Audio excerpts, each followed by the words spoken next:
వరలరామయ్య గారు, మీ party senior నాయకులు ఏమంటున్నారంటే ఈ లై డిటెక్టర్ టెస్ట్లో, నార్కో అనాలిసిస్ టెస్ట్లో, నార్కో అనాలిసిస్ అని ఎందుకన్నారు అని లై డిటెక్టర్ టెస్ట్ మెయిన్గా చేసిన నాకేమనిపిస్తుంది అంటే ఏ డిటెక్టర్లు కూడా డిటెక్ట్ చేయలేని స్థాయిలో వీళ్ళు విచారణకి వెళ్ళి మాట్లాడొస్తున్నారేమో అనిపిస్తోంది వాళ్ళ మాటలు వింటుంటే బయటకు వచ్చాక. గుడ్ మార్నింగ్ అండి, అట్లాగే మిత్రులందరికీ నమస్కారం. అంటే ఇక్కడ లై డిటెక్టర్ చేసే అంత అవసరం కూడా నాకేం కనపడటం లేదు. వాళ్ళు ఏదో ఓవర్గా మాట్లాడి ఆ స్టేట్మెంట్లు ప్రజల్ని ఏదో పక్కదో పట్టించడానికి మాట్లాడే మాటలు తప్ప it is very clear that ఆ పరకమ్మని కేసులో రవికుమార్ అనే అతను దొంగతనం చేశాడు అనేది వీడియోగ్రాఫిక్ ఎవిడెన్స్ దొరికింది. తను ప్రాపర్టీని 14 కోట్ల రూపాయలు మా ప్రాపర్టీని దొంగ దాతగా మారిపోయి టీటీడీకి ఇచ్చినట్టు కనపడుతుంది. అతని దగ్గర ఈ పని చేయించడానికి మిగతా ప్రాపర్టీసు బెదిరించి కొట్టి బ్లాక్మెయిల్ చేసి మరి ఏ రకంగా దాన్ని చేశారనేది అనే విషయాల్లో తేలుతుంది. దాన్ని ఏ రకంగా ప్రాపర్టీని ట్రాన్స్ఫర్ చేసుకున్నారు, ఏ రకంగా లిక్విడిటేట్ చేసుకున్నారు అంటే అమ్మేసి డబ్బు రూపంలో తీసుకున్నారు దొంగను దాతగా మార్చడానికి, దాన్ని చట్ట రూపంగా మార్చడానికి ఏ రకంగా వీళ్ళు కుట్రబన్నారు అనేది విషయం ఇక్కడ సింపుల్.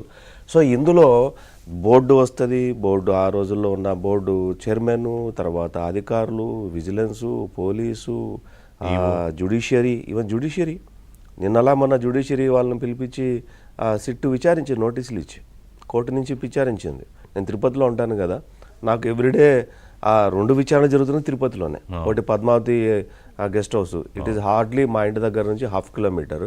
ఇంకోటి వేరే చోట జరుగుతుంది, ఇట్ ఈస్ హార్డ్లీ 1.5 కిలోమీటర్. నాకు నోటీస్లో ఉంది ఇది. వాళ్ళకు కోర్టు స్టాఫ్ను కూడా తీసుకొచ్చి విచారించారు, తీసుకొచ్చి కాదు నోటీసులు ఇచ్చి విచారించారు. సో అక్కడ ఏం జరుగుతుంది, it is a clear matter. అంటే ఇందులో పాత్రదారులు ఎవరు, సూత్రధారులు ఎవరు తప్ప విషయం జరగలేదు అనేసి సుబ్బారెడ్డి చెప్పడం లేదు, విషయం జరగలేదు అని చెప్పేసి భూమన కరుణాకర్ రెడ్డి గారు సంబంధం లేదని కదా వాళ్ళు చెప్పేది, జరగలేదని ఇద్దరు చెప్పట్లేదు. సంబంధాలు ఎస్టాబ్లిష్ చేయడానికే సిట్ ఇన్వెస్టిగేషన్. మరి సిట్ ఇన్వెస్టిగేషన్లోకి వెళ్ళి నాకు సంబంధం లేదని అయితే చెప్పుకోలేడు కదా. సో ఇక్కడ వెరీ క్లియర్, సంతకాలు చేశారు, రెజల్యూషన్ వచ్చింది, టేబుల్ ఐటమ్గా వెళ్ళింది. అది $9 పెట్టారా, $90 పెట్టారా?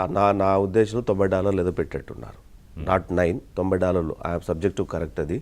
బట్ జరిగింది ఏంటంటే సంవత్సరాలు టుగెదర్ జరిగింది. నేను డే 1 నుంచి చెప్తున్నా, దొంగతనం కేసు కాదు అది, డెకాయిటీ కేసు అని.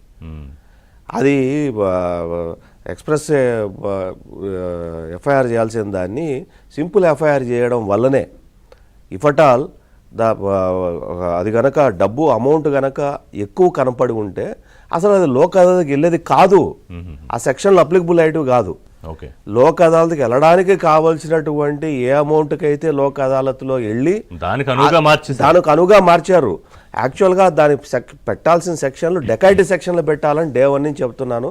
కనీసం ఇప్పుడైనా ఇన్వెస్టిగేషన్ని ఇది జరిగిన తర్వాత ఆ డెకాయిటీగా కేసుగా మార్చి డెకాయిటీ జరిగిన దాని మీద ఇన్వెస్టిగేషన్గా సిట్ కన్వర్ట్ చేస్తానని చెప్పి నేను అనుకుంటున్నాను నేను.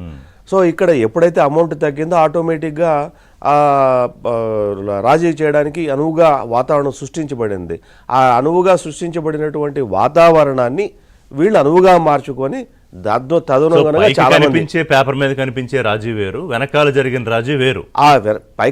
పై కనిపించిన రాజీ మీద ఎవడు కామెంట్ చేయటం లేదు, అవి జరగలేదని చెప్పట్లేదు. ఎందుకంటే విజువలైజేషన్ ఎవిడెన్స్ కనపడుతుంది మనకి ఇక్కడ. టెక్నికల్ గా అది తప్పే, దొంగను దాతం చేయడం అనేది. కానీ అంతకన్నా పెద్ద రాజీ వెనకాల జరిగింది, తెర వెనకాల ఆ కోట్లలో జరిగింది అంటున్నాను. ఆ కోర్టులో జరిగింది కాబట్టి ఇది దొంగతనం కేసు కాదు మొర్రో, ఇది డెకాయిటీ కేసు, ఇది లూటీ కేసు అంటున్నాను నేను. దొంగతనానికి డెకాయిటీకి లూటీకి చాలా తేడా ఉంది, సెక్షన్లు చాలా మారిపోతాయి. సో ఇక్కడ ఏంటంటే డెకాయిటీ కేసు పెట్టి తర్వాత లేదంటే లూటీ కేసు పెట్టామనుకోండి, వీళ్ళ మీద పీడీ యాక్ట్ పెట్టచ్చు. పీడీ యాక్ట్ పెడితే 1-2 సంవత్సరాలు ఎవడు లోపలికి వచ్చే అవకాశమే లేదు. కాదు, ఇప్పుడు మీ డౌట్ అనుమానం క్లియర్గా చైర్మన్గా ఉన్న సుబ్బారెడ్డి పాత్ర ఇందులో ఉంది, సుబ్బారెడ్డి దీనిని తప్పించుకోలేరు, ఆయన కూడా బాధ్యులు చేయాలి అని స్ట్రైట్గా చెప్పగలుగుతారా? 100%. ఎందుకు చెప్తానంటే అజెండాను ఫిక్స్ చేసేటప్పుడు without knowledge of the officers, concerned officers as well as the board chairman and big people in the board, మీకు ఎట్లా అసలు రెజల్యూషన్ మీకు తయారవుతుందో చెప్పండి. బోర్డు రెజల్యూషన్ అప్పటికప్పుడు ఏమైనా తయారవుతుంది అనుకుంటున్నారా ఏంటి? కాదు. బోర్డు నెంబర్లు చాలా 2 నెలల్లోనో నెలలోనో 3 నెలల్లోనో ఎప్పుడైతే అనుకుంటామో ఆ 3 నెలల్లో చాలా అంశాలు మాది బోర్డులో పెట్టి ఇది అప్రూవ్ చేయండి, అది అప్రూవ్ చేయండి, అది అప్రూవ్ చేయండి అంటారు. అడ్మినిస్ట్రేటివ్స్ ఉంటాయి, జేఈఓలు ఉంటారు, ఈఓలు, చాలా విషయాలు ప్రొసీజర్ అది. ఆ ప్రొసీజర్లో వచ్చి ఏది ఐటెం పెట్టాలా ఏది ఐటెం పెట్టకూడదు అనేది చర్చ జరిగిన తర్వాత, దానికి ప్రీ మీటింగ్ జరిగిన తర్వాత, ప్రీ మీటింగ్ జరుగుతుందండి బోర్డు ముందు. Pre meeting officers come important వాళ్ళతో మీటింగ్ జరుగుతుంది. ఇది అవసరమా లేదా, ఇది నెక్స్ట్ పెడదాము, ఎప్పుడు పెడదాము, ఇది ఇంపార్టెంట్ లేదా అన్న దాని మీద ప్రీ మీటింగ్ 2-3 మీటింగులు జరిగిన తర్వాతనే ఇది రావాలా ఉండాలా వద్దా ఆ బోర్డు మీటింగ్లో అనేది డిసైడ్ చేసి దాన్ని ఓకే అందరి అంగీకరించిన తర్వాత అది బోర్డు మీటింగ్లోకి అంశాలు వెళ్తాయి. అది 10 అంశాలు వెళ్తాయా, 20 అంశాలు వెళ్తాయా, 30 అంశాలు వెళ్తాయా అనేది నువ్వు